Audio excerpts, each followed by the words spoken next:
అందరికీ నమస్కారం. నేను మీ దాసరి కిరణ్, జనసేన పార్టీ రాష్ట్ర అధికార ప్రతినిధిని. ఈ మధ్య కొంతమంది జనసేన పార్టీలోంచి వైఎస్ఆర్సీపీ పార్టీలోకి జాయిన్ అయ్యి అసలైన కార్యకర్తల కన్నా కూడా, అసలైన పేటీఎంస్ కన్నా కూడా వీళ్ళు ఎక్కువ పర్ఫార్మెన్స్ చేస్తూ ఉన్నారు. వీళ్ళు ఎక్కువ పవన్ కళ్యాణ్ గారిని, జనసేన పార్టీని, అలాగే జన సైనికులను కూడా విమర్శలు చేస్తూ ఉన్నారు. వాళ్ళకి కౌంటర్ చేయడం ఎందుకులే, వాళ్ళ గురించి మాట్లాడడం ఎందుకులే అని చెప్పి ఇన్ని రోజులు మేము వదిలేసాం. కాకపోతే వాళ్ళు కొంత లైన్ దాటి పవన్ కళ్యాణ్ గారిని వ్యక్తిగతంగా విమర్శించే స్థాయికి వచ్చేసి, పవన్ కళ్యాణ్ గారు రీసెంట్గా సర్జరీ చేయించుకుంటే దాని గురించి కూడా వ్యంగ్యంగా ఆయన కావాలని రెస్ట్ తీసుకుంటున్నారు, కావాలని చేస్తున్నారు అనే విధంగా ఆయన అర్థం వచ్చేలాగా పవన్ కళ్యాణ్ గారి గురించి వాళ్ళు మాట్లాడడం మమ్మల్ని చాలా కలచివేసింది, చాలా బాధపడ్డాం. అయితే పవన్ కళ్యాణ్ గారు కొన్ని వందల వేల మందికి సాయం చేసి ఉంటారు. ఇప్పటిదాకా పవన్ కళ్యాణ్ గారి ద్వారా కొన్ని వందల వేల మంది లబ్ధి పొంది ఉంటారు. కానీ ఏ రోజు కూడా పవన్ కళ్యాణ్ గారు పలానా వ్యక్తికి నేను సాయం చేశానని కానీ, పలానా వ్యక్తి నా ద్వారా లబ్ధి పొందాడని కానీ ఆయన ఎక్కడ చెప్పిన పరిస్థితులు లేవు. ఆయన చెప్తారని కూడా మేమెవరం అనుకోము. ఆ వ్యక్తిత్వమే ఆయనకి ఇంతమంది కోట్లాది మంది అభిమానుల్ని దగ్గర చేసింది. అయితే రీసెంట్గా జనసేన పార్టీ నుంచి వెళ్ళి అటు వైఎస్ఆర్సీపీ తీర్థం పుచ్చుకోకుండా, ఇటు జనసేన పార్టీకి రాజీనామా చేయకుండా మధ్యలో ఊగిసలాడుతూ ఒక పేటీఎం కార్యకర్తలాగా మారిన కన్నా రజనీ అనే ఒక మహిళ పవన్ కళ్యాణ్ గారి గురించి చాలా ఇష్టం వచ్చినట్టు మాట్లాడుతూ ఉంటుంటే, ఆవిడ పార్టీ ద్వారా కానీ, పవన్ కళ్యాణ్ గారి ద్వారా కానీ, జనసేన పార్టీ ద్వారా కానీ ఎంత లబ్ధి పొందింది, ఎంత సహాయం పొందింది, ఇటువంటి పవన్ కళ్యాణ్ గారు సర్జరీ చేసుకున్న ఇటువంటి పరిస్థితుల్లో ఆమె విషం చెమ్మటం కరెక్ట్ కాదు. అదంతా కూడా మనం బయటకి చెప్పాలి, ప్రజలకు చెప్పాలి. పవన్ కళ్యాణ్ గారి ద్వారా ఆవిడ ఎంత లబ్ధి పొందింది అని తెలియజేయడం కోసం మాత్రమే నేను ఈ రోజున మాట్లాడడం జరుగుతూ ఉంది. అయితే 2024 ఎలక్షన్స్కి ముందు ఒకరోజు రాత్రి 7 ఆ టైంకి సదరు మహిళ పార్టీ ఆఫీస్లోని ఒక ముఖ్యమైన నాయకుడికి ఫోన్ చేసి బోరున ఏడుస్తూ, ఇలా మా తండ్రి గారు చనిపోయారు, హాస్పిటల్లో ఉన్నాం విజయవాడలో, నాకు ఏం చేయాలో అర్థం కాని పరిస్థితుల్లో మీకు కాల్ చేశాను అని చెప్పి బోరున ఏడ్చింది.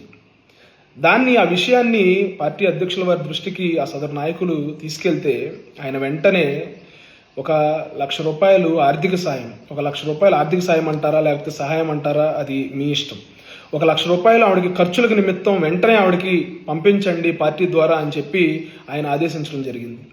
ఆ ₹1,00,000 రాత్రి 11 గంటలైనా సరే జోరున వాన పడుతుంటే ఆ రోజున పవన్ కళ్యాణ్ గారు చెప్పారని చెప్పి ₹1,00,000 ఆవిడకి ఖర్చుల నిమిత్తం, అంటే క్రిమేషన్ నిమిత్తం అవనివ్వండి, లేకపోతే హాస్పిటల్ ఖర్చుల నిమిత్తం అవనివ్వండి, ₹1,00,000 ఆవిడకి పంపించడం జరిగింది.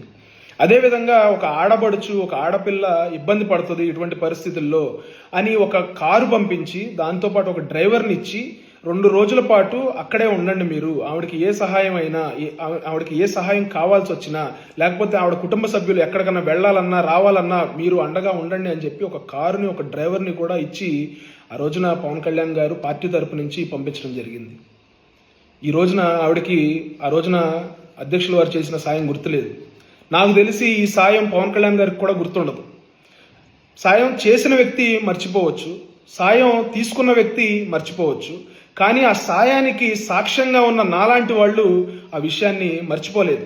ఇన్ని రోజుల నుంచి చెప్దామని కూడా ఎందుకులే చెప్పటం బయటికి, ఇది చెప్తే అధ్యక్షుల వారు నన్ను కోప్పడతారు అని తెలిసినా కూడా నేను వాటన్నిటికీ సిద్ధపడి ఈ రోజున ప్రజల ముందు ఈ వివరాలన్నీ చెప్పాలని నేను మాట్లాడటం జరుగుతూ ఉంది. అయితే ప్రతిసారి సింపతి కార్డు ప్లే చేస్తారు ఆవిడ. ఒకరోజు రాత్రి ఇలాగే 8-9 రాత్రిపూట కాల్ చేశారు ఆవిడ. కాల్ చేసి మళ్ళీ ఒక సదరు నాయకుడికి ఫోన్ చేసి, నేను నాగార్జున యూనివర్సిటీలో ఎగ్జామ్ రాయడానికి వెళ్ళాను ఇవాళ, గుంటూరు విజయవాడ మధ్యలో ఉన్న నాగార్జున యూనివర్సిటీలో.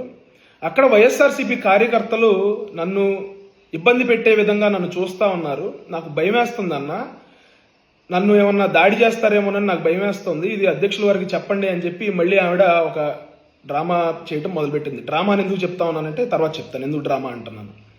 వెంటనే మేము ఎలర్ట్ అయ్యి, మా ఆడబడుచు, మా వీర మహిళ, మా అధికార ప్రతినిధి ఇటువంటి పరిస్థితుల్లో ఉండకూడదు, ఇబ్బంది పడకూడదు అని చెప్పి మేము వెంటనే భరోసా ఇచ్చి, అమ్మ రేపొద్దున 10 మంది జనసేన కార్యకర్తలు మీ అన్నదమ్ములు అనుకో, వాళ్ళు మీతో పాటు వస్తారు, మీరు పరీక్ష రాసేదాకా మీతో ఉండి ఎగ్జామ్ సెంటర్ బయట మీరు పరీక్ష అయిపోగానే మిమ్మల్ని క్షేమంగా ఇంటికి తీసుకెళ్లే బాధ్యత మాది అని చెప్పి మేము భరోసా ఇచ్చి, తర్వాత ఆవిడ రాసే 2 ఎగ్జామ్స్కి 10 మంది చొప్పున జన సైనికుల్ని ఆవిడకి తోడుగా పంపించి జాగ్రత్తగా ఎగ్జామ్ రాయించి ఇంటికి దగ్గర దింపడం జరిగింది. మేము అడిగాం వెళ్ళిన కార్యకర్తలని, నిజంగా అక్కడ ఏమైనా ఇబ్బందికరమైన పరిస్థితులు ఉన్నాయా, లేకపోతే ఈవిడ అంటే నిజంగా ఎవరన్నా వచ్చారా ఆవిడ్ని ఇబ్బంది పెట్టడానికి అంటే వాళ్ళు చెప్పింది ఏంటంటే, అన్న అసలు అక్కడ ఎవరూ లేరు, ఎవరూ మమ్మల్ని ఇబ్బంది పెట్టలేదు, 2 రోజులు జాగ్రత్తగా తీసుకెళ్ళి జాగ్రత్తగా తీసుకొచ్చామని చెప్పడం జరిగింది. ఇక్కడ మీరు అర్థం చేసుకోవాల్సింది ఏంటంటే, సదరు మహిళ గారు, ఆ జన సైనికులు వచ్చింది మిమ్మల్ని చూసో లేకపోతే పంపించిన నన్ను చూసో కాదు, పవన్ కళ్యాణ్ గారిని చూసి వాళ్ళు మీకు అండగా వచ్చారు. ఒక జనసేన వీర మహిళ ఇబ్బంది పడకూడదు, ఈ రౌడీ మోకల దాడిలో ఆ రోజున వైఎస్ఆర్సీపీ ప్రభుత్వంలో ఎంత భయభ్రాంతులకు గురి చేశారో మనందరికీ తెలుసు. అటువంటి పరిస్థితుల్లో దాడులు జరుగుతాయేమో, ఒక మహిళ, ఒక లాయరు ఒక ఎగ్జామ్ రాయడానికి వెళ్తున్న పరిస్థితుల్లో ఎటువంటి ఇబ్బంది కలగకూడదని చెప్పి తమ ప్రాణాలను సైతం పణంగా పెట్టి, అది అక్కడ ఏమైనా జరిగి ఉండొచ్చు కానీ ఏమీ జరగకుండా మీకోసం 10 మంది ఆ రోజున 2 రోజులు మీకోసం కాపలా కాశారమ్మా. మీరు మర్చిపోయి ఉంటారు. ఈ రోజున ఈ విషయం కూడా నేను చెప్పాల్సి వచ్చేది కాదు, కానీ ఆ రోజున మీకు ఎవరైతే అండగా వచ్చారో, మీకు ఎవరైతే రక్షణగా వచ్చారో వాళ్ళందరూ నాకు ఫోన్లు చేసి, అన్న మన అధ్యక్షుల వారిని ఆవిడ ఇలా వ్యక్తిగతంగా ఆయన సర్జరీ చేయించుకున్నప్పుడు, ఆయన ఆరోగ్యం బాగోనప్పుడు మనందరం ఈయన పూజలు చేస్తా ఉన్నాం, ఇంత కోరుకుంటా ఉన్నాం ఆయన త్వరగా కోలుకోవాలని. ఇటువంటి పరిస్థితుల్లో ఆవిడ పవన్ కళ్యాణ్ గారి గురించి ఇష్టం వచ్చినట్టు మాట్లాడుతూ ఉంటే, ఆ రోజున మనం చేసిన సహాయం నువ్వెందుకు చెప్పట్లేదు ప్రజలకి, నువ్వెందుకు చెప్పట్లేదు అని చెప్పి నన్ను బలవంతం చేస్తే ఈ రోజున నేను చెప్పాల్సి వస్తూ ఉంది. చేసిన సహాయం ఎప్పుడు చెప్పుకోకూడదు అంటారు, కానీ ఆ రోజున నీకు అండగా నిలబడ్డ విషయాన్ని ఈ రోజున చెప్పకపోతే కార్యకర్తలు ఊరుకోవట్లా. అంత సాయం చేశాము, ఆవిడెందుకు ఇలా మాట్లాడుతూ ఉంది అని. ఈ రోజున జనసేన పార్టీ మిమ్మల్ని పక్కన ఉండమందంటే, మేమందరం కూడా జనసేన పార్టీ తరఫున వైఎస్ఆర్సీపీ హయాంలో చాలా బలంగా ఫైట్ చేసిన వాళ్ళమే. మా ఎవరి మీద కూడా ఎవరు దాడులు చేయలేదే వైఎస్ఆర్సీపీ వాళ్ళు, లేకపోతే మేమెవరం ఆ దాడులకు భయపడలేదే. మిమ్మల్ని పార్టీ ఎందుకు దూరంగా ఉండమన్నది అనేది మీరు పక్కన పెట్టేసి, మీరు ఏదో ఒక కారణం ఎత్తుక్కుని పార్టీలోంచి బయటికి వెళ్ళిపోవడానికి ఒక రీజన్ ఎత్తుక్కుని అదే కండవా వేసుకుని మీరు పార్టీ మీద బురద జల్లాలని చూస్తే మాత్రం మీరు పార్టీలో చేసిన తప్పులు, లేకపోతే పార్టీ కార్యకర్తలను అడ్డం పెట్టుకుని మీరు వసూలు చేసిన దందాలన్నీ కూడా మా వాళ్ళు ఎప్పటికప్పుడు సోషల్ మీడియాలో పెడతానే ఉన్నారు. అది సపరేట్గా నేను మాట్లాడాల్సిన అవసరం లేదు. కాకపోతే మీరు అధికార ప్రతినిధిగా మాట్లాడిన ప్రతి సందర్భంలో పార్టీకి చాలా ఇబ్బందికర పరిస్థితులు ఏర్పడ్డాయి.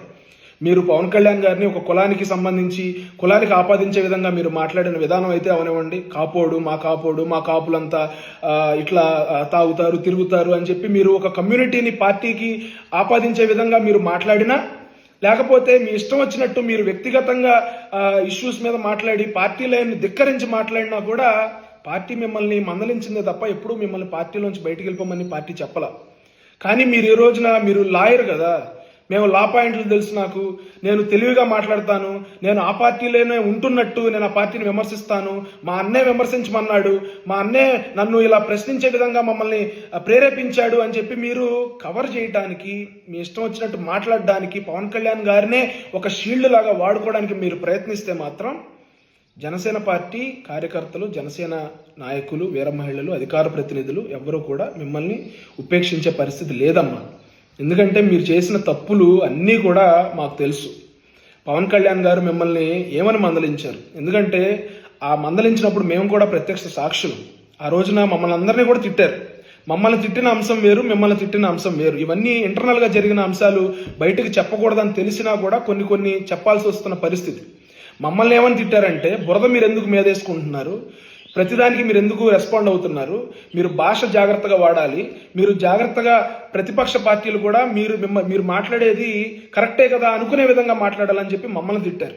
కానీ మిమ్మల్ని తిట్టిన అంశం, మీ మీద ఎంతో నమ్మకం పెట్టుకున్నానమ్మా రజనీ గారు, మీరు నా నమ్మకాన్ని వమ్ము చేశారు అని చెప్పి మిమ్మల్ని అన్నారు ఆ రోజున. ఇదే ఎగ్జాక్ట్ మాటలు బాస్ తిట్టనివి కూడా. ప్రతిరోజు పార్టీ నుంచి మాకు ఫీడ్బ్యాక్ వస్తుంది. పార్టీ లైన్లో మాట్లాడుతున్నామా, పార్టీ లైన్ దాటి మాట్లాడుతున్నామా, మన భాష ఎట్లా ఉంది. ఒక పర్సనల్ విషయాన్ని చెప్తా ఉన్నా. ఇక్కడ వెంకటరెడ్డి అనే వ్యక్తిని నేను మాడు పగలగొడతాను అని ఒక మాట అన్నందుకు పార్టీ నన్ను ఎంత తిట్టిందో నాకు తెలుసు.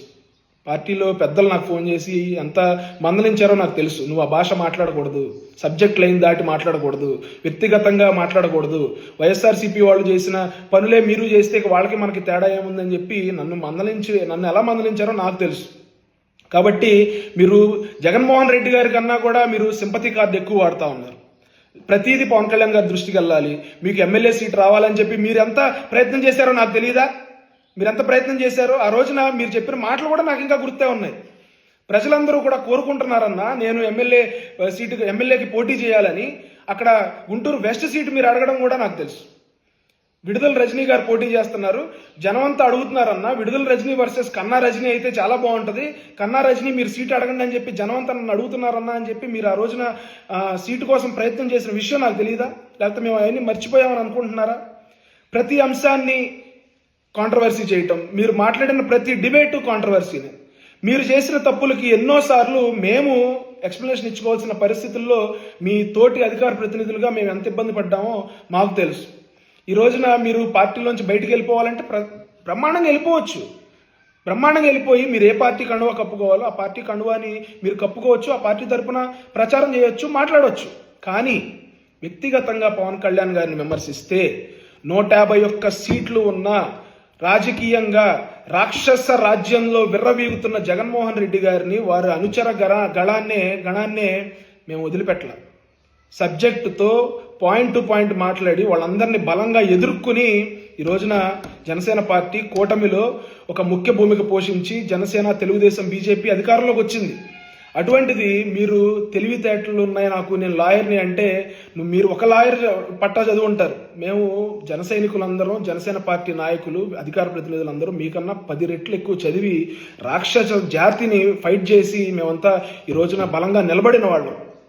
మీరు మీ అతి తెలివితేటలు ఏమన్నా ఉంటే మీరు కోర్టులో కేసుల దగ్గర ప్రదర్శించుకోండి తప్ప జనసేన పార్టీని, పవన్ కళ్యాణ్ గారిని ఒక్క మాట అంటే మాత్రం మేమైతే ఊరుకునే పరిస్థితి లేదు. నేను జనసేన పార్టీ కార్యకర్తలకు కూడా నేను విజ్ఞప్తి చేసేది ఏంటంటే, ఈవిడ గారు మాట్లాడిన మాటలు మీరు షేర్ చేయొద్దు దయచేసి. మీరేదో కౌంటర్ చేస్తున్నట్టు, లేకపోతే ఆవిడ మాట్లాడింది ఏదో అందరికీ తెలియజేయాలన్నట్టు మీరు షేర్ చేయొద్దండి దయచేసి. ఎందుకంటే వీళ్ళకి పేమెంట్ స్టైల్ ఎలా ఉంటుందంటే, ఎన్ని వ్యూస్ వస్తాయో అంత పేమెంట్ వస్తుంది. మనమే షేర్ చేసి, మనమే వ్యూస్ తెప్పించి, మనమే వాళ్ళకి ఆ క్రేజ్ తెప్పించి ఆ పార్టీలో మనమే వాళ్ళకి పేమెంట్ పెరిగేలాగా చేస్తా ఉన్నాం. మనం గనక వాళ్ళు మాట్లాడే మాటలు పట్టించుకోకుండా, వాళ్ళు మాట్లాడే వీడియోస్ని మనం షేర్ చేయకుండా ఉంటే వాళ్ళకి పేమెంట్ ఉండదు. వీళ్ళు ఏదైతే జనసేన పార్టీని పెట్టుకుని బతకాలనుకుంటున్నారో వాళ్ళ పప్పులు ఉడకవు. ఎందుకంటే అకారణంగా పవన్ కళ్యాణ్ గారిని తిట్టిన వాళ్ళు ఈ రోజున ఏమైపోయారో, అసలు రాజకీయంగా ఎట్లా భూస్థాపితం అయిపోయారో మనం చూస్తూనే ఉన్నాం. కానీ ఇట్లా పవన్ కళ్యాణ్ గారి ద్వారా లబ్ధి పొంది, జనసేన పార్టీ ద్వారా లబ్ధి పొంది, జన సైనికుల ద్వారా లబ్ధి పొంది ఇట్లా పవన్ కళ్యాణ్ గారిని తిరిగి విమర్శిస్తున్నారంటే వీళ్ళని ఎక్కడ పెట్టాలో అక్కడ జన సైనికులు పెట్టకపోతే వీళ్ళు మనల్ని అడ్డం పెట్టుకుని వీళ్ళ పేమెంట్ పెంచుకుంటారు తప్ప వీళ్ళు మాట్లాడి ఇష్టం వచ్చినట్టు మాట్లాడారు. రేపొద్దున ఇంకా మాట్లాడవచ్చు. మాట్లాడేవన్నీ కూడా మనం చూసి, మనం షేర్ చేసి, మనం వ్యూస్ పెంచితే వీళ్ళు ఇంకా వాళ్ళ అక్కడ డిమాండ్ పెరిగిపోతుంది వైఎస్ఆర్సీపీ పార్టీలో. కాబట్టి మీరు వీళ్ళని అలాగే వదిలేయండి. ఒక 4 రోజులు వాగుతారు, 5 రోజులు వాగుతారు, 6వ రోజు నుంచి ఆ పార్టీ ఆయన పట్టించుకోదు. ఎంతో మంది ఆ పార్టీలో నిర్వీర్యం అయిపోయారు. ఇట్లా జనసేన పార్టీ నుంచి బయటికి వెళ్ళి పార్టీని విమర్శలు చేసి, పవన్ కళ్యాణ్ గారిని విమర్శలు చేసి, ఈ రోజున ఒక్కడైనా పార్టీ నుంచి బయటికి వెళ్ళినాడు, ఒక ఎమ్మెల్యే అవ్వగలిగాడా, ఒక ఎంపీటీసీ అవ్వగలిగాడా, ఒక జెడ్పీటీసీ అవ్వగలిగాడా? కానీ ఈ రోజున ఈమె పార్టీకి ఏమి పని చేయకపోయినా కూడా సదరు మహిళ ఆవిడ బయట బాగా మాట్లాడుతున్నారు, లాయరు, బాగా చదువుకున్నారు అని చెప్పి గుర్తించి ఆవిడకి ఒక అధికార ప్రతినిధిగా పదవిచ్చి ఆవిడకి ఆపదొస్తే అండగా నిలబడి ఆవిడ దాడికి గురవుతుందని ఆవిడ చెప్తే దానికి మనం ముందు పరిగెత్తి ఆవిడకి అండగా మేముంటాం, నీ మీద దెబ్బపడాలంటే మా మీద దెబ్బపడాలని చెప్పి మనం ఈ రోజున అండగా నిలబడితే ఎవరైతే ఆవిడని దాడి చేస్తారని చెప్పిందో ఈ రోజున అంబటి రాంబాబు గారి గురించి సభలో మాట్లాడుతుంటే చూశాను మొన్న.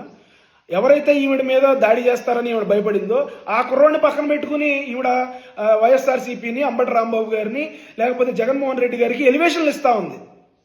కాబట్టి ఇలాంటి తక్కువ స్థాయి ఆలోచనలు ఉన్న వాళ్ళని దూరంగా పెట్టాల్సిన బాధ్యత జనసేన పార్టీ, జన సైనికుల మీద ఉంది. ఖచ్చితంగా ఆవిడ ఎక్స్పెక్ట్ చేస్తున్న గుర్తింపునైతే మనం ఇవ్వకుండా మనం పార్టీ కార్యక్రమాలని, జనసేన పార్టీ అధ్యక్షుల వారు పవన్ కళ్యాణ్ గారు చేస్తున్న కార్యక్రమాలని, కూటమి ప్రభుత్వం చేస్తున్న కార్యక్రమాలని ముందుకు తీసుకెళ్లాలని చెప్పి ఈ సందర్భంగా మిమ్మల్ని అందరూ విజ్ఞప్తి చేస్తూ జై జనసేన, జై హింద్.